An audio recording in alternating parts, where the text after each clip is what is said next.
Estamos passando agora ao Ministério da Palavra. Eu quero convidar você a abrir, por gentileza, a sua Bíblia no Evangelho de Lucas, no capítulo 14. E nós vamos ler juntos do verso 25 até o verso 33. Lucas 14, de 25 a 33. Eu tenho uma palavra de Deus para o seu coração. Você que nos acompanha pela internet, ao vivo ou mesmo posteriormente essa mensagem gravada, eu quero declarar que Deus não apenas vai falar, Ele vai fazer algo no seu coração em nome de Jesus. O texto sagrado diz assim: grandes multidões acompanhavam Jesus e Ele, voltando-se, lhes disse: se alguém vem a mim e não me ama mais do que ama o seu pai, a sua mãe, sua mulher, os seus filhos, os seus irmãos e as suas irmãs e até a sua própria vida, não pode ser meu discípulo. Quem não tomar sua cruz e vier após mim, não pode ser meu discípulo. Pois qual de vocês, pretendendo construir uma torre, não se senta primeiro para calcular a despesa e verificar se tem os meios para a concluir? Para não acontecer que, tendo lançado os alicerces e não podendo terminar a construção, todos os que a virem zombem dele, dizendo: este homem começou a construir e não pôde acabar. Ou qual é o rei que, indo para combater outro rei, não se assenta primeiro para calcular se com 10.000 homens poderá enfrentar o que vem contra ele com 20.000? Caso contrário, estando o outro ainda longe, envia-lhe uma embaixada pedindo condições de paz. Assim, pois, outra tradução diz da mesma forma: assim, pois, qualquer um de vocês que não renuncia a tudo que tem, não pode ser meu discípulo. Eu quero tomar esse texto como ponto de partida e o trilho da nossa reflexão. O verso 25 enfatiza que havia grandes multidões acompanhando a Jesus. Curioso que isso não é um fato isolado, mas eu diria há uma certa recorrência. Quando os evangelhos dão ênfase a um grande volume de pessoas seguindo Jesus, parece que ele vê sempre nisso uma oportunidade para se assegurar de que as pessoas tenham entendido de fato o que significa segui-lo. Não porque ele não quisesse as multidões. A Bíblia é enfática em que Deus deseja que todos se salvem e cheguem ao pleno conhecimento da verdade. Mas conhecendo a natureza do ser humano, a maneira, eu diria até errada, como muitas vezes queremos interagir com Deus, o Senhor Jesus sempre procurava, se assegurar de que as pessoas estivessem compreendendo qual era a proposta. O que é que ele veio apresentar? Então, o Senhor Jesus começa a falar a partir do verso 6. Se alguém vem a mim, outras traduções diz após mim, outras palavras, quer me seguir, mas não me ama mais do que ama seu pai, sua mãe, sua mulher, seus filhos, seus irmãos e irmãs. E aí ele põe, e até a sua própria vida, não pode ser meu discípulo. Jesus não está dizendo que se essa pessoa não o amar mais do que os familiares e a si mesma, ela vai ser um discípulo de um segundo nível categoria, um discípulo meia boca. Ele está dizendo, não pode ser meu discípulo. Ou você me põe em primeiro lugar, na frente dos que você mais ama, à frente de si mesmo, ou você não pode dizer que é meu discípulo. Interessante que ele não apenas esclarece isso, mas ele entra com duas alegorias muito precisas. As duas falam que antes de se lançar em qualquer empreendimento, as pessoas precisam calcular o custo do empreendimento, para ver se dão conta de ir até o fim. Porque se perceberem, se constatarem que não dão conta de ir até o fim, é melhor não entrar no empreendimento do que começar e abortar aquilo antes dele ser concluído. E qual o propósito dessa alegoria? Jesus, nas duas alegorias, fala de gente que senta e calcula. No 28, ele fala de calcular quanto custa construir a torre para ver se tem meios de concluí-la, ou seja, finalizar o projeto. Depois de ter dito isso no verso 28, nós vemos de novo no verso 31, ele falando de um rei que vai combater outro rei, e ele se assenta para calcular. Eu quero tomar essa ilustração de Jesus, e ele está basicamente dizendo àqueles que querem segui-lo: vocês querem mesmo ser meu discípulo? Então senta, como diriam os antigos, bota na ponta do lápis quanto é que custa, para que você possa checar se dá conta de ir até o fim. Porque se você achar que não dá conta de ir até o fim, é melhor nem começar. Em outras palavras, ele está dizendo, não se engane. Se você não entender o que é que você precisa até o fim e não estiver disposto a isso, nem se chame de meu discípulo, porque você vai ser qualquer outra coisa, menos meu discípulo. Isso não significa que ele não queira as pessoas, isso significa que os padrões estabelecidos por Deus são inegociáveis. O Evangelho não se ajusta a mim e a você, nós é que nos ajustamos ao Evangelho. E o tema da minha mensagem hoje é calculando o custo. Alguns de nós vamos ter a sensação que no dia da conversão a gente assinou um contrato sem ler aquelas letrinhas pequenas. E eu quero que você saiba exatamente o que assinou ou aquilo que você está prestes a assinar. Nós precisamos de fato ter a percepção do que é essa orientação de Jesus. E eu repito o que eu falei antes. Isso não significa que Jesus não quisesse as multidões.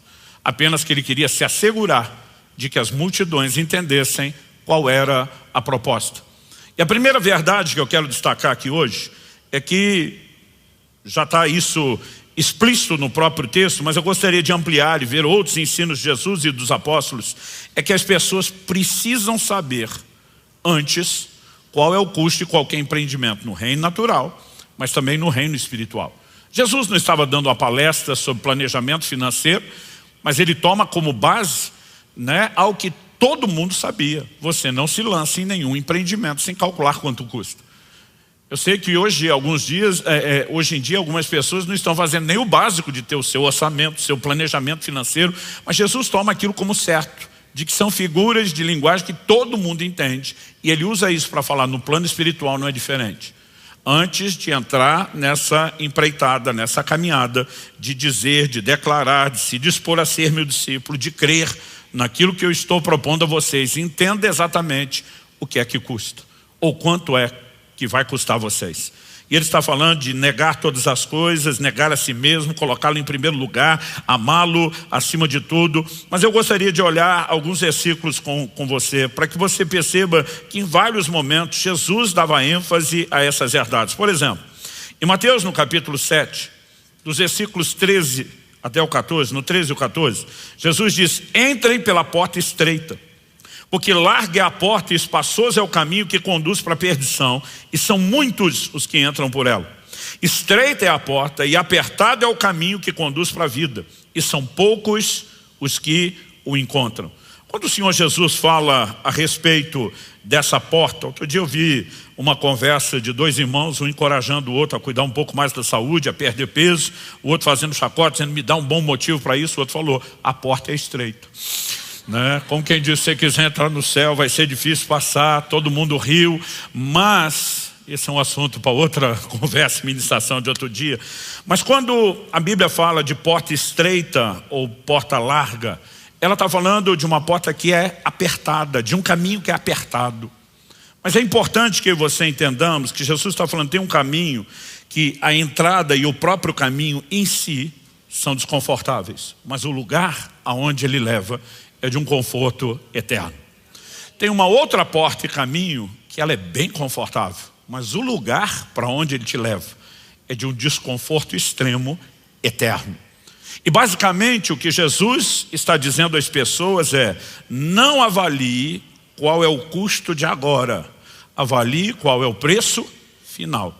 Mas para chegar ao lugar final, de forma consequente, entenda exatamente o que é que você tem que suportar agora. Porque senão pode ser que ao longo do caminho você não dê conta de permanecer nele ou de conseguir concluir a sua própria caminhada. Então, em vários momentos, nós vemos Jesus ensinando sobre isso. No Evangelho de João, no capítulo 6, nós vemos que o Senhor Jesus opera o milagre da multiplicação de pães. E é interessante que a palavra de Deus nos mostra que tão logo Jesus fez o milagre da multiplicação de pães, há uma reação, há uma resposta por parte das pessoas. Nós vamos perceber Jesus falando com eles, por exemplo, no versículo 26 de João capítulo 6. Em verdade vos digo, vós me procurais não porque viste sinais, mas porque comeste dos pães e vos fartastes.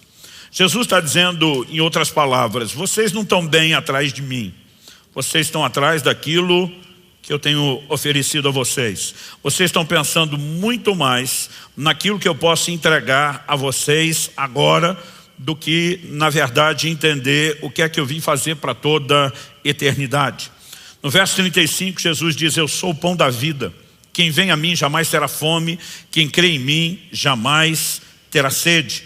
À medida que nós olhamos esse ensino de Jesus, nós percebemos que ele é uma resposta a uma reação, né? A atitude daquele povo. Ele é uma resposta de como eles estavam interagindo com ele depois dele ter operado o milagre que ele havia operado. Quando a gente olha para isso, por exemplo, verso 15 de João 6, que fala logo depois da multiplicação dos pães, diz assim: Jesus ficou sabendo que estavam para vir com a intenção de fazê-lo rei à força. Então se retirou outra vez sozinho para o monte. O povo olha e diz: é esse cara que nós precisamos. Ele resolve nossos problemas, ele atende às nossas necessidades. E mesmo que Jesus não tenha proclamado nada, eles queriam fazê-lo rei à força. E aí Jesus mais à frente vai dizer: vocês na verdade não estão olhando o aspecto espiritual dos sinais. Vocês estão atrás, na verdade, de um estômago farto. Vocês estão vendo em mim alguém que resolveu problemas momentâneos. E Jesus começa a transicionar a conversa para dizer: o que eu vim oferecer é muito mais do que um benefício terreno. O que eu vim oferecer a vocês é um benefício eterno. Nós não negamos que o Evangelho produz impacto na nossa vida aqui e agora. Mas em 1 Coríntios, no capítulo 15, Paulo diz: é só para essa vida que esperamos em Cristo. Nós somos de todos os homens os mais dignos de lástima. O Evangelho tem, antes de mais nada, uma perspectiva do impacto eterno. E se nós não soubermos olhar para o lugar onde o Evangelho nos leva, muitas vezes nós não vamos suportar o desconforto do caminho. Essa visão, ela precisa ser claramente construída. As pessoas precisam dessa advertência. Então, Jesus começa a falar: eu sou o pão da vida. E ele começa a introduzir agora o assunto do plano espiritual, do que ele veio fazer. No entanto, quando ele começa a falar a respeito disso, ele usa uma figura de linguagem que, obviamente, o Senhor Jesus, que não era apenas um comunicador excelente, né? Era alguém de uma conexão impressionante. E eu só falo aquilo que eu ouço o meu pai dizer. Estava comunicando algo muito intencional da parte de Deus. Quando chega o verso 53 de João 6, ele diz: em verdade lhes digo, se vocês não comerem a carne do Filho do Homem, não beberem o seu sangue, não terão vida em vocês mesmos. Quem come a minha carne e bebe o meu sangue tem a vida eterna, e eu ressuscitarei no último dia. Jesus claramente está dizendo: eu não vim apenas encher a barriga de vocês, eu estou preocupado com a vida eterna de vocês. Mas para isso, tem que comer minha carne e beber meu sangue. Jesus não estava fazendo uma proposta canibalesca. Hoje eu e você entendemos o simbolismo de comer a carne e o sangue quando praticamos a ceia do Senhor.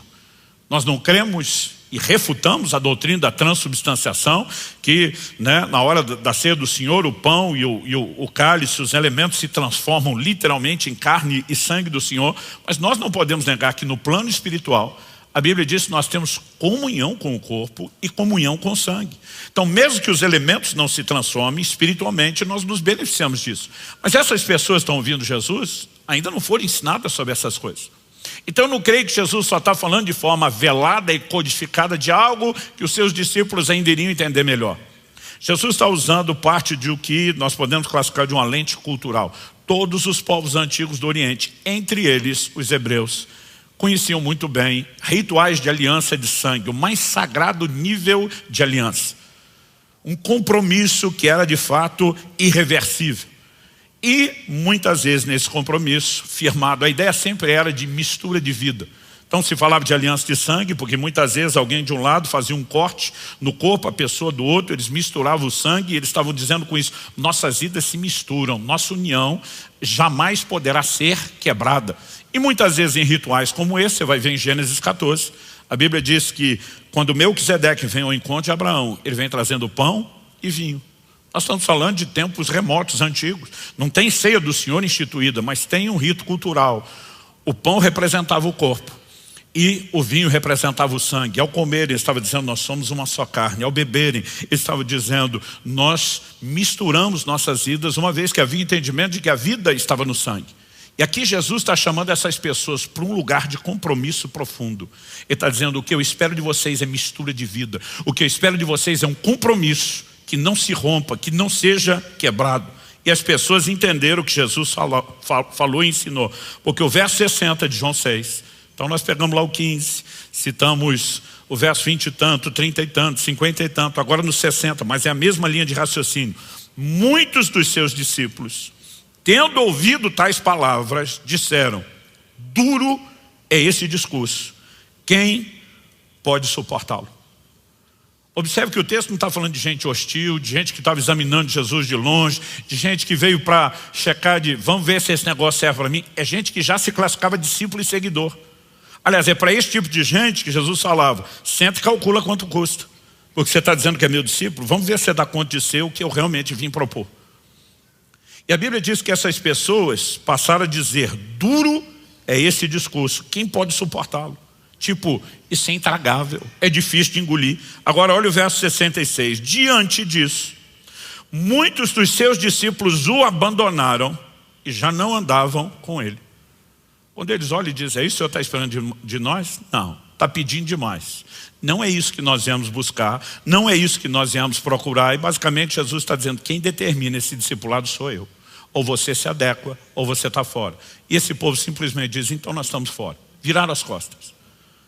Agora o verso 67 diz: então Jesus perguntou aos 12, aos discípulos mais próximos: será que vocês também querem se retirar? Usando um ditado atual, não tão atual, da geração anterior: porta da rua, serventia da casa. Jesus vira para os 12 e diz: querem vazar também? Querem acompanhar os demais? Isso não significa que o Senhor Jesus não os quisesse. Ele os chamou. Mas ele está dizendo: se vocês não entenderem o que eu estou propondo e o nível de compromisso, ajam da forma sensata como esses estão agindo, porque ou você fica comigo até o fim, ou é melhor nem começar. No verso 68 Pedro responde, Simão Pedro respondeu: Senhor, para quem iremos? O Senhor tem as palavras da vida eterna, e nós temos crido e conhecido que o Senhor é o Santo de Deus. Pedro está dizendo: nós não viemos atrás apenas de quem dá pão para a gente comer. O Senhor tem palavras de vida eterna. Nós não estamos preocupados com o conforto do caminho. Esse povo está achando que o que o Senhor está exigindo aqui é pesado. Nós estamos de olho na recompensa. Aquele lugar para onde o caminho, que pode ser desconfortável, nos leva, vale a pena. Pedro está dizendo: nenhum de nós vai a lugar nenhum. Ele está dizendo: estamos juntos. Mas não é estamos juntos que o seu amigo bate nas suas costas e depois te abandona. Ele está dizendo: nós estamos juntos. Nós vamos comer sua carne, nós vamos beber o seu sangue, nós vamos ter mistura de vida. Não tem o que nos faça voltar atrás. O Senhor Jesus, em diversos momentos, deixou claro, se assegurou de que as pessoas entendessem exatamente qual era a proposta de segui-lo. Ele tem que ser o Senhor. Em Romanos, no capítulo 10, no versículo 10, a palavra de Deus diz: se no teu coração creres que Deus ressuscitou a Jesus dentre os mortos, e com a tua boca confessares a Jesus como Senhor, será salvo. A igreja inventou uma tal de uma coisa que é uma confissão de tem que confessar Jesus Salvador. Isso não está na Bíblia. Mas ele não é Salvador? A Bíblia diz: se você confessá-lo Senhor, será salvo. Se ele te salva, ele é Salvador. Mas o objeto da confissão é Senhor. E a palavra Senhor é fraca na nossa cultura.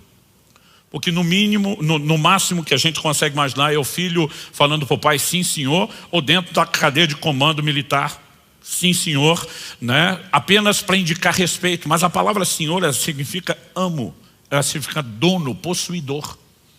Na verdade, ela só era usada por um escravo quando se dirigia ao seu amo, ao seu dono, ao seu possuidor.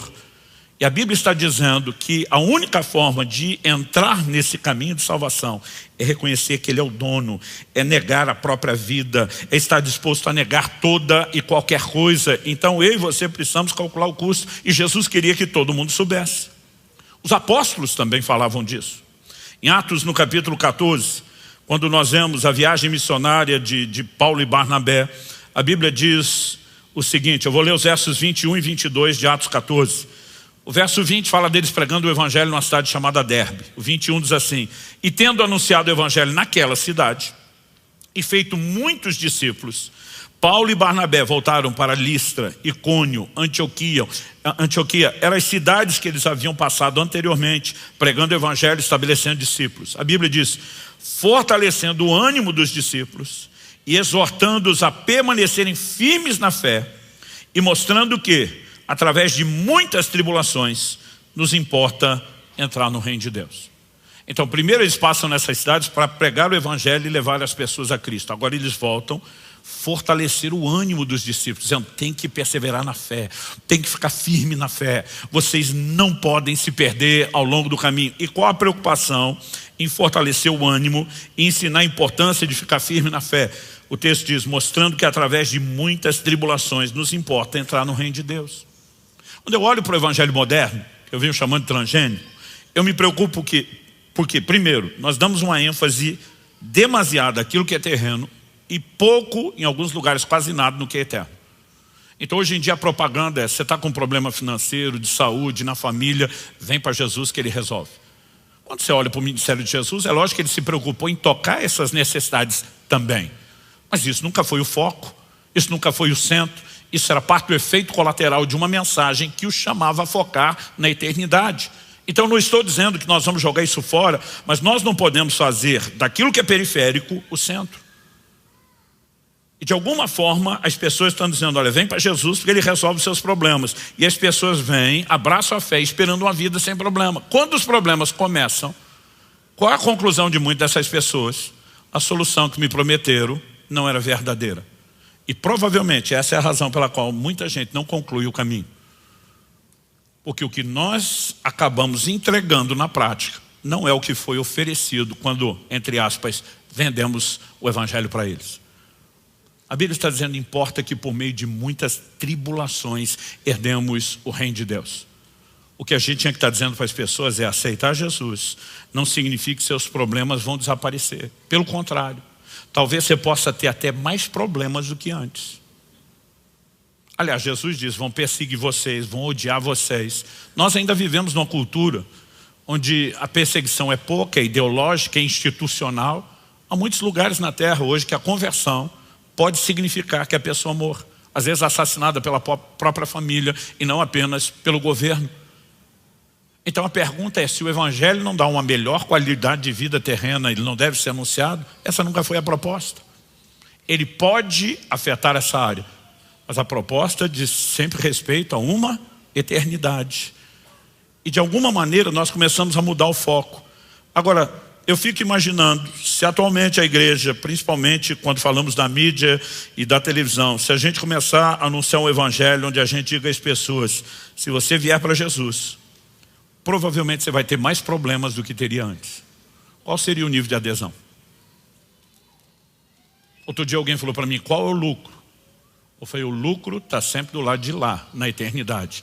É melhor uma vida cheia de problemas, um caminho apertado, desconfortável, que te leva a um conforto eterno da salvação, do que um caminho confortável, sem problemas, que te leva a algo extremamente desconfortável por toda a eternidade. Mas o ponto não é só esse. Porque Jesus também opera na vida terrena.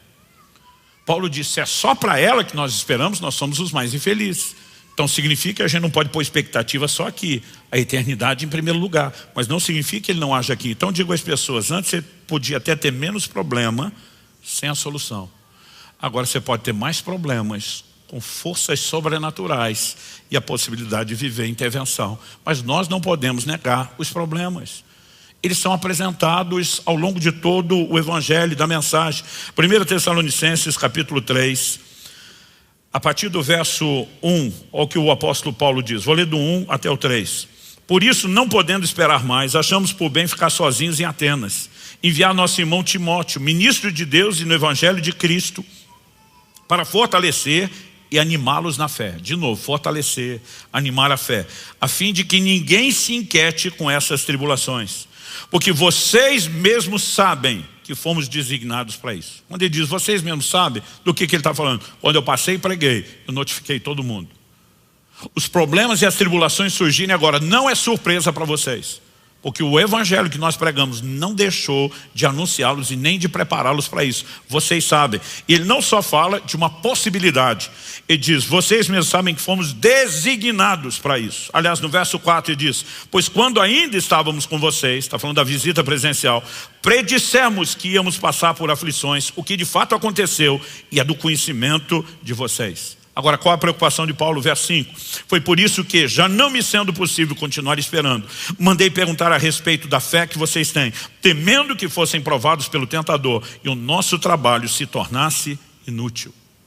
E disse, em algum momento, vocês começarem a achar que o caminho em si é o propósito e deduzir que está desconfortável, vocês podem desanimar.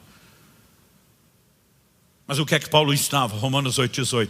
As aflições desse tempo presente não podem se comparar com a glória que em nós há de ser manifestada. Ele está dizendo, a nossa ideia, expectativa de conforto não é nessa trajetória. Ela está no final do caminho. Quem está entendendo, diga amém. Então, quando Jesus fala de uma porta e de um caminho, tanto estreito que conduz à vida, como largo conduz à perdição, ele simplificou a caminhada cristã em 3 etapas: porta, caminho e alvo. A porta é a conversão.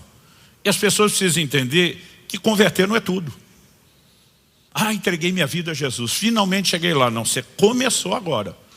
1 de Pedro 2 diz, como crianças recém-nascidas, desejem o genuíno leite espiritual para que vocês cresçam para a salvação.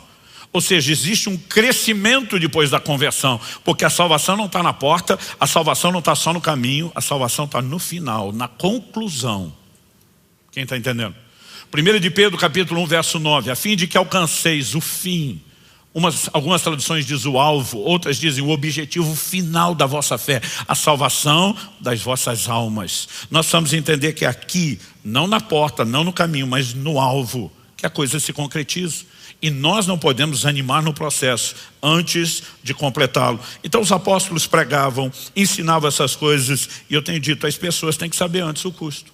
Até naquilo que é natural, terreno, a gente sabe agir assim. Como que nós criamos, ou pelo menos deveríamos criar os filhos? Preparando eles para enfrentar a vida. Não adianta você criar seus filhos dentro de uma bolha. Mesmo em relação à fé, tem muitos pais falhando em relação a isso. Nós precisamos preparar nossos filhos. Vocês vão sofrer zombaria lá na escola, quando tiverem um posicionamento de pureza, quando não quiserem, como diz o livro de Provérbios, seguir o caminho dos pecadores. As pessoas vão zombar de vocês, vão provocar vocês. E se nós não os preparamos, nós estamos diminuindo a possibilidade deles suportarem aquilo que está vindo. Então as pessoas precisam ser preparadas. Nossos filhos têm que ser preparados. Até em relação aos relacionamentos. A gente dizia, olha, vocês vão lidar com pessoas diferentes. A pessoa não acorda necessariamente planejando isso, mas você pode ser magoado ao longo do caminho, tem que superar, tem que resolver problema, tem que perdoar. E tem gente que vai virar as costas para você e não vai voltar nunca mais, não importa quem errou e o seu esforço. Nós precisamos preparar, desde os filhos no natural, para os relacionamentos, para o que é a vida, o que dizer daquilo que é espiritual. E nas escrituras isso era muito claro. A segunda coisa que eu quero destacar aqui é que o fim é mais importante que o começo. Você pode repetir isso comigo? Diga, o fim é mais importante que o começo. Então eu falei que entregar a vida a Jesus é só o começo. A pergunta é, como é que nós vamos terminar? Segundo aos Coríntios 4,7, o apóstolo Paulo diz, eu combati o bom combate, eu encerrei a carreira e eu guardei a fé. Então eu não só passei pela porta, eu percorri o caminho todo e eu alcancei o objetivo final da fé. Eu nunca perdi a fé, eu guardei a minha fé, eu cheguei até o fim. Então Eclesiastes capítulo 7, por exemplo, verso 8, na atualizada diz, melhor é o fim das coisas do que o seu princípio. A NVI, a nova versão internacional, diz, o fim das coisas é melhor do que o seu início. E a paráfrase bíblica intitulada a mensagem diz, finalizar algo é melhor do que começar.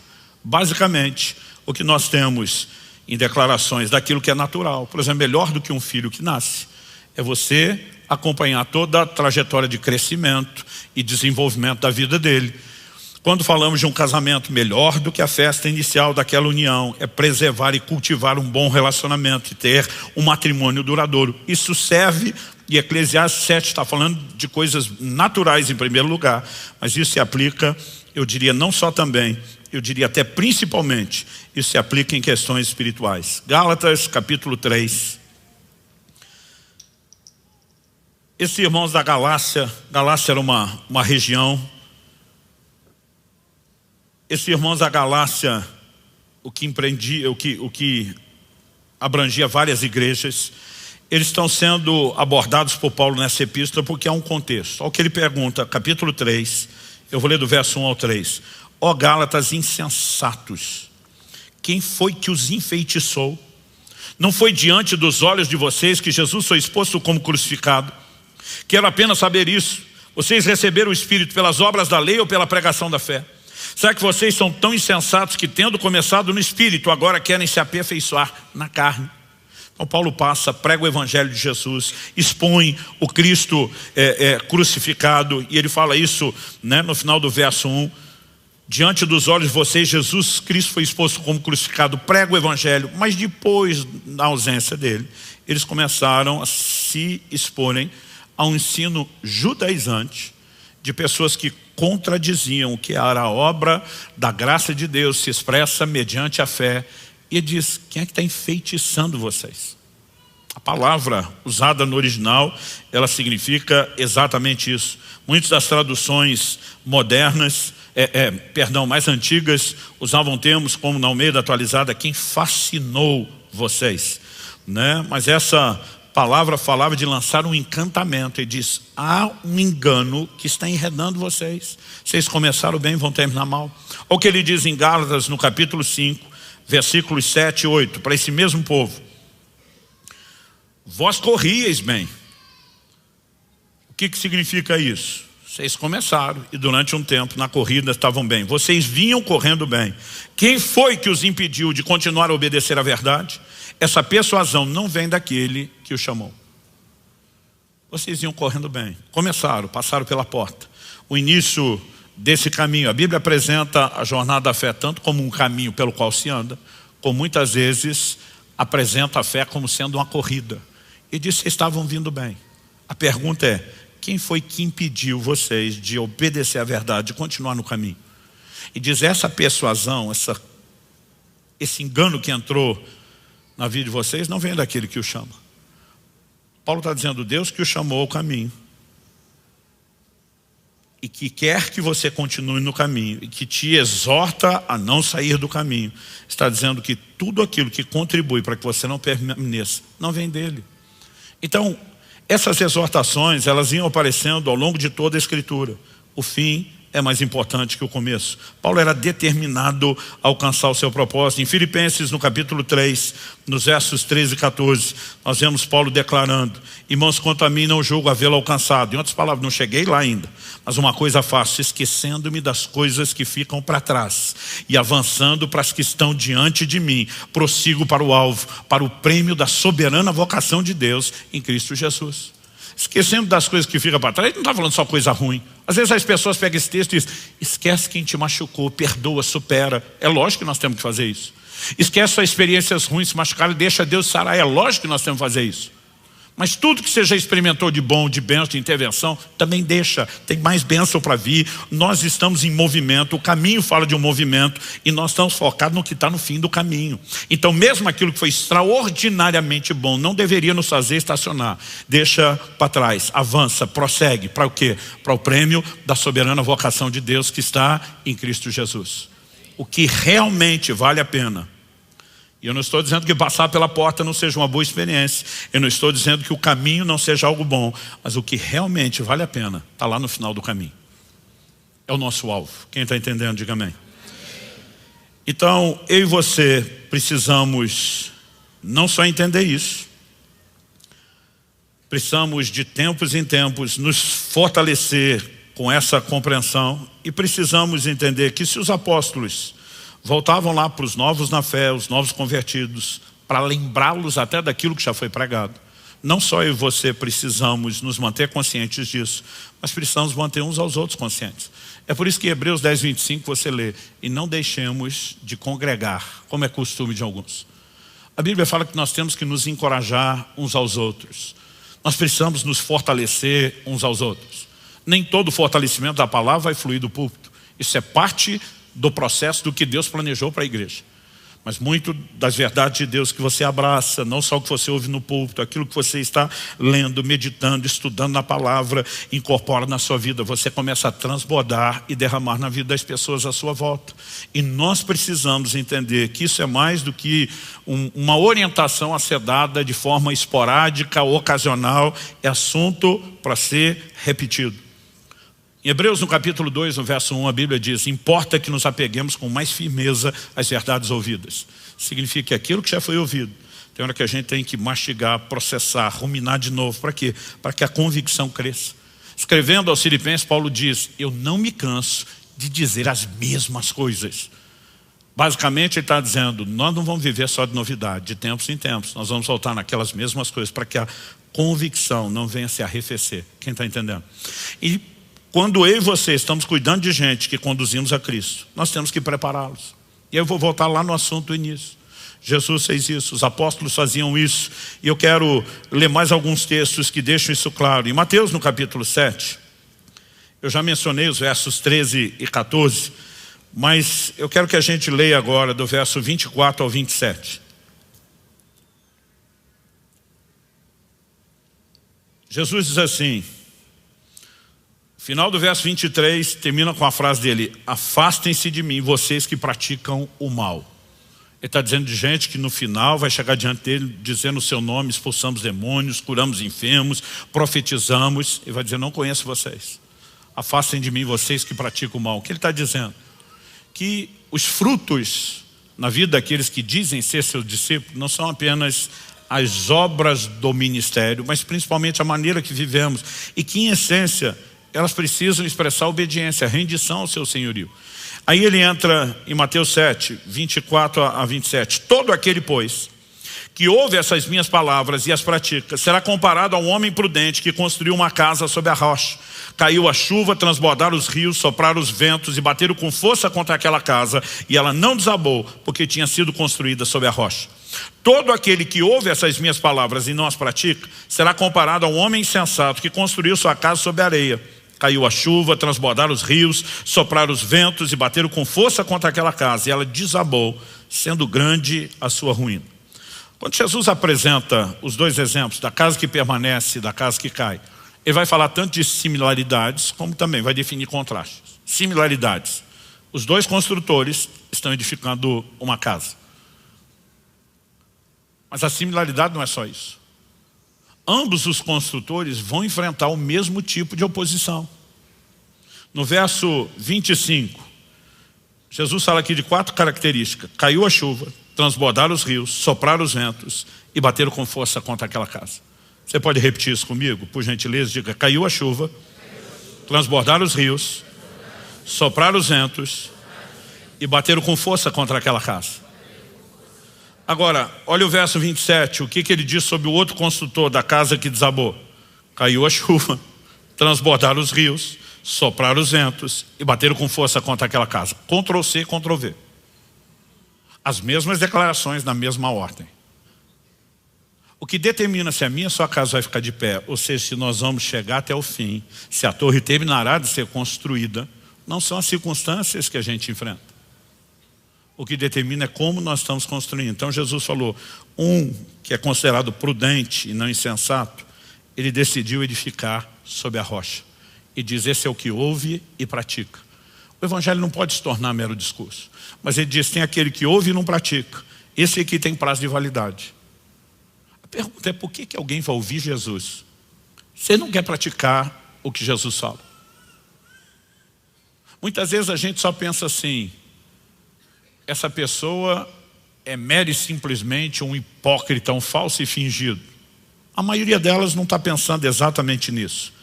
Ela talvez desconheça a clareza com que Jesus diz: o evangelho nunca se adaptará a você, é você que se adapta ao evangelho. Mas se o cara não quer obedecer a Jesus, aliás, não faz sentido.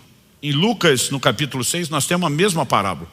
Só que lá no verso 46 começa com Jesus dizendo assim: por que é que vocês me chamam Senhor, Senhor, se não faz o que eu mando? Ele diz: que tipo de senhor sou eu? Que tipo de escravo é você se você não me obedece? Se você não reconhece minha autoridade, se você não se sujeita a mim? Então Jesus está dizendo: é irracional você dizer que ele é seu senhor se você não obedece. Mas por que nós temos tanta gente dentro da igreja com cara de crente, comportamento de crente, vem no culto que nem crente, mas não vive como crente? Outro dia um falou: pastor, não era melhor os caras estão lá no mundo? Eu falei: muitas vezes eles estão domingo na igreja, o resto da vida é igual de todo mundo. Mas por que estão aqui no domingo? Ele falou: não sei. Eu falei: eu vou te dar uma sugestão. A Bíblia diz que quando o Espírito do Senhor se apartou de Saul, e no reino de Deus não tem um lugar neutro, ou você está debaixo da influência de Deus, ou você está debaixo da influência de Satanás. Quando o Espírito do Senhor se aparta dele, a Bíblia diz que o espírito maligno começa a perturbá-lo. E nessa agitação de estar perturbado, alguém diz, vamos trazer Davi? Quando esse cara toca os louvores, todo mundo sente paz. Eu conheço um monte de gente, não crente, desviado, que diz, eu sinto tanta paz quando eu ouço louvor. Ele gosta de ouvir o louvor. Isso não significa que ele esteja no caminho, muito menos que ele vai alcançar o alvo, mas ele está buscando um conforto momentâneo. E às vezes, quando aquilo tocava, Saul não apenas sentia menos opressão maligna, como de repente aquilo alimentava a saudade dos bons momentos. E de repente ele dizia, aliviei um pouco, dá para passar mais uma semana perturbado. Daqui a pouco chama Davi de novo. Porque as pessoas, muitas vezes elas estão pensando só no que sentem no momento. Elas não estão planejando nada a longo prazo, muito menos aquilo que diz respeito à eternidade. Mas Jesus estava dizendo o quê? Não é porque você é meu discípulo que não vai enfrentar dificuldade. As pessoas eram preparadas para isso. Olha Mateus capítulo 13, na parábola do semeador, o que é que Jesus fala nos versículos 5 e 6. Ele diz, outra parte, está falando da semente, que é a palavra de Deus, caiu em um solo rochoso, onde a terra era pouca, e logo nasceu, visto não ser profunda a terra. Saindo, porém, o sol a queimou, e porque não tinha raiz, secou-se. Jesus está falando de uma semente que germina, mas tem prazo de validade. Em algum momento, o processo vai ser abortado. Qual a explicação que ele dá para isso? Você chega nos versos 20 e 21. O que foi semeado em solo rochoso, esse é o que ouve a palavra e logo a recebe com alegria. Glória a Deus, aleluia, era tudo que eu precisava. Agora sim, tudo mudou, agora vai. Verso 21, mas ele não tem raiz em si mesmo, sendo de pouca duração. É uma fé com prazo de validade. Por que tem pouca duração? Quando chega a angústia ou a perseguição por causa da palavra, logo se escandaliza. Espera aí. Esse Deus não vai me guardar dos problemas? Aí ele age estilo mulher de Jó. Então amaldiçoa esse Deus e morre. Porque o que eu queria era conforto. Jesus está dizendo, essa não foi a proposta. A porta e o caminho são desconfortáveis, são apertados. O conforto que eu ofereço para você está aqui, está no final. Então ele diz, calcula antes. Porque se você acha que não pode lidar com o desconforto, nem entre. Em João 16:33, Jesus diz, no mundo tereis aflições. É uma promessa. Eu sei que ninguém acorda de manhã dizendo, eu reivindico o cumprimento da promessa, eu quero minha cota de aflição, mas ele prometeu. Outro dia alguém falou, pastor, esse é aquele tipo de promessa que não precisa nem de fé, ela cumpre sozinha. Você vai ter problemas. Mas a questão é, será que como Paulo nós estamos dizendo, as aflições desse tempo presente não podem se comparar com a glória que nós há de ser manifestada? Sabe que nós estamos entendendo o que Paulo diz em 2 Coríntios, no capítulo 4, verso 17? Ele diz, nossa leve e momentânea tribulação produz para nós um eterno peso de glória acima de toda comparação. Uma hora ele fala de algo leve, depois ele fala de algo pesado. E aí ele introduz a ideia de comparação. Do que ele está falando? A balança romana, de 2 pratos. Ele diz tribulação, quando você bota as tribulações todas no prato, é leve, o prato sobe. Por quê? Porque a glória que nos aguarda tem muito mais peso no outro prato, e esse prato desce. Ele diz, como é que eu vou comparar um desconforto momentâneo com esse conforto eterno? Verso seguinte, o 18, ele diz, na medida em que não olhamos para as coisas que se veem, mas para as que não se veem, porque as coisas que se veem, o desconforto do caminho são temporais, mas as que não se veem, aquelas pelas quais nós estamos crendo, são eternas, são permanentes. Era essa clareza que os fortalecia a enfrentar todo tipo de dificuldade. Nós praticamente não lidamos, gente, com oposição, pelo menos não perseguição. Jesus disse, vocês vão ser odiados, vão ser perseguidos. Hoje, nossa perseguição, que ainda é pequena comparado com outros lugares do mundo, ela é ideológica, ela é institucional. Mas há lugares do mundo, e eu tenho repetido isso, onde se converter pode significar que você vai ter que morrer pela sua fé. Eu fico imaginando com esse tipo de evangelho sendo pregado, como nós vemos, pelo menos no mundo ocidental. Se a gente vivesse esse tipo de perseguição que a turma vive do outro lado do globo, quem é que sobrava? Mas Jesus está dizendo, senta e calcula. E eu quero terminar chamando a sua atenção para a importância da perseverança.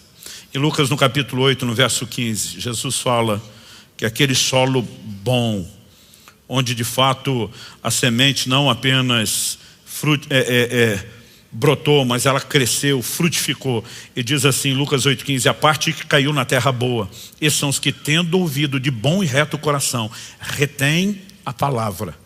Estes frutificam com perseverança. Retém, segura a palavra, não abra mão dela, não vai ser comprometida. E eles frutificam como? Com perseverança. Perseverança é uma escolha, é por isso que eu e você somos chamados a ela. Em Hebreus, no capítulo 6, o escritor começa a abordar a história deles e diz no verso 10, porque Deus não é injusto para se esquecer do trabalho que vocês fizeram, do amor que mostraram para com seu nome, pois vocês serviram. Então até agora é trabalho que fizeram, amor que mostraram, serviram, está tudo no passado. Mas ele agora vem para o presente e ainda estão servindo aos santos. Então depois de falar de um bom histórico passado e dizer que o presente ainda sustentava isso, e diz no 11, desejamos que cada um de vocês continue mostrando até o fim futuro o mesmo empenho para a plena certeza da esperança, para que não se tornem preguiçosos, outras traduções dizem indolentes, mas imitadores daqueles que pela fé e paciência herdam as promessas. Fé e paciência herdam as promessas. Outras traduções diz fé e longanimidade, porque o significado dessa palavra no original grego é abrangente. O que é longanimidade? A capacidade de ter ânimo longo, de não perder o ânimo, de não desanimar. E muitas traduções optaram por perseverança. Como que se herda as promessas? Fé e perseverança. Nós precisamos determinar. O nosso compromisso com o Senhor Jesus tem que ser do mais alto nível. E se nós não o colocarmos em primeiro lugar, renunciando a nós mesmos, pode ser que porque estamos valorizando mais a nós do que a Ele, vamos valorizar tanto o conforto que podemos nos perder no meio do processo e do caminho. Eu e você precisamos de uma fé resiliente, cheia de perseverança. Você pode dizer amém? Em Hebreus, no capítulo 10, no verso 35, escrevendo para o mesmo grupo que enfrentava as mesmas dificuldades, o escritor diz o seguinte, portanto, não percam a confiança de vocês, porque ela tem grande recompensa. E diz, essa fé que você está exercendo agora não pode ser perdida. Por quê? Ela tem uma recompensa. Onde está a recompensa? Está lá na frente. Se a recompensa estivesse acontecendo no momento da confiança, pelo menos na sua forma plena e completa, ninguém precisava de incentivo. Mas ele está dizendo, não desanime, continue crendo, fique de olho. Quando você cruzar aquela linha de chegada na eternidade, quando o Senhor Jesus olhar para você e dizer, servo bom e fiel, entra no gozo do teu Senhor, com certeza você vai entender que terá valido a pena. Então ele diz no 36, vocês precisam perseverar, para que, havendo feito a vontade de Deus durante muito tempo, não abortem, mas alcancem a promessa. Repita comigo, vocês precisam perseverar, para que, havendo feito a vontade de Deus, alcancem a promessa. Verso 37 a 39, porque ainda dentro de pouco tempo aquele que vem virá e não irá demorar, mas o meu justo viverá pela fé. E se retroceder, dele a minha alma não se agradará. Verso 39, nós porém, não somos dos que retrocedem para a perdição, mas somos da fé para a preservação da alma. Retroceder na fé leva à perdição. É por isso que a fé tem que ser guardada. É por isso que eu e você precisamos de perseverança.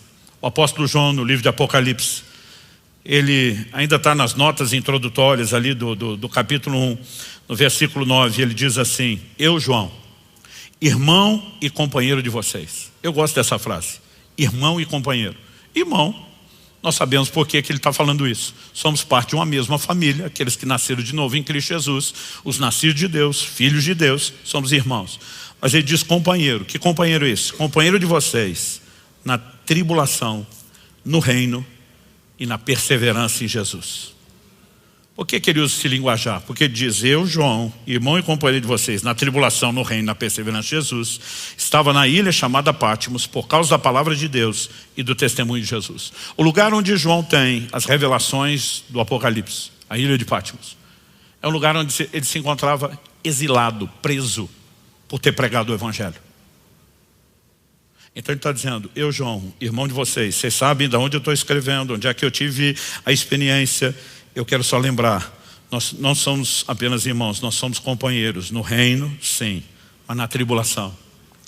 E por causa da tribulação, que é um requisito para se permanecer no reino, nós também somos companheiros na perseverança, porque nenhum de nós é doido de desanimar por causa daquilo que é momentâneo e abrir mão daquilo que é eterno. Essa era a linguagem deles o tempo todo, e precisa ser a minha e a sua linguagem, nos lembrando uns aos outros e ajudando os novos na fé. Eu quero encerrar perguntando a você, qual o nível do seu compromisso com Jesus?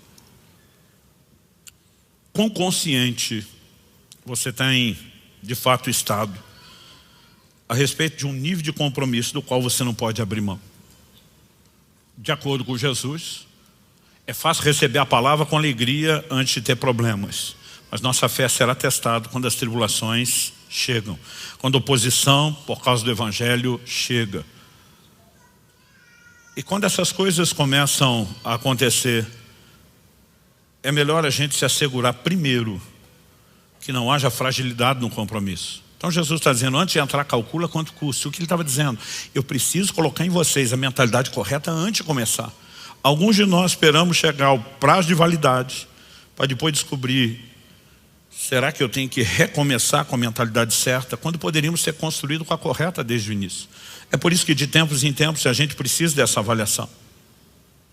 Richard Baxter, pregador, se não me engano, do século 17, inglês, ele diz, o céu pagará qualquer prejuízo que possamos sofrer para ganhá-lo, mas nada pode pagar o prejuízo de perdê-lo. Resumindo, ainda que possa haver desconforto ao passar pela porta e trilhar o caminho, o que nos aguarda por toda a eternidade justifica a perseverança. Mas se valorizamos o conforto momentâneo a ponto de negligenciar aquilo que é eterno, haverá dano. E o Senhor nos ajude não só a entender, mas a corresponder com Ele, a corresponder com a sua palavra. Eu gostaria que, assentado mesmo como você está, a gente pudesse ter um tempo e um momento de oração. Muitas vezes a gente ouve a palavra de Deus e não pondera o suficiente aquilo que eu e você precisamos de forma prática fazer em relação a ela. A minha oração a Deus é que aquilo que você ouviu nessa hora não caia no esquecimento logo no final da reunião. E que não só o que Deus já fez aqui agora, enquanto você ouve a palavra, mas que muito mais do que isso possa acontecer depois desse momento. Então talvez seja a hora de dizer, sonda, meu Deus, conhece meu coração, de dizer, Espírito Santo, eu não quero me enganar, me ajuda a entender o nível do meu compromisso, me ajuda de fato nessa avaliação de calcular o custo. Será que eu tenho desde o início? E se não fiz desde o início, será que eu tenho feito isso agora? De fato entender quanto é que custa construir essa torre, de realmente ponderar se eu tenho condições ou não de ir até o fim. E obviamente o Senhor quer que você vá até o fim, o Senhor não quer que você desista, mas Ele está dizendo, se você entrar nessa jornada, são minhas regras, são meus princípios, e o Evangelho não se adequará a você. É você que tem que se adequar ao Evangelho. Talvez seja um bom momento para renovar o compromisso, para dizer, Senhor, ainda que haja em mim disposição de entrega, determinação, eu sei que eu preciso do fortalecimento, da capacitação da graça, de uma consciência renovada. É evidente que ao longo da caminhada Deus quer nos oferecer recursos, e uma palavra como essa não tem o propósito de julgar ou condenar você, mas de fortalecê-lo, de renovar sua disposição, de permanecer firme na fé. Ele também vai disponibilizar recursos, mas os recursos não vão invadir sua vida sem que você assuma a sua responsabilidade de estar de fato comprometido e profundamente comprometido com Ele e com a sua palavra. Fala com Deus, eu sei que Ele está falando com você. Pai, nós te pedimos mais uma vez que o Senhor ilumine os olhos do nosso entendimento, que a palavra alcance o nosso coração, o nosso espírito, que nós possamos ter mais do que um discurso, uma palestra, mais do que alinhamento doutrinário, que a luz, que a revelação da Tua palavra, aplicada pelo Teu Espírito, o Espírito da verdade, resplandeça em cada um de nós e encontre resposta. Nós queremos viver um nível de rendição e entrega cada vez maior ao Senhor, ao Seu governo. E nós queremos sustentar isso não apenas de forma verbal. Enquanto sinalizamos uma decisão da nossa parte, nós também clamamos pelos recursos celestiais.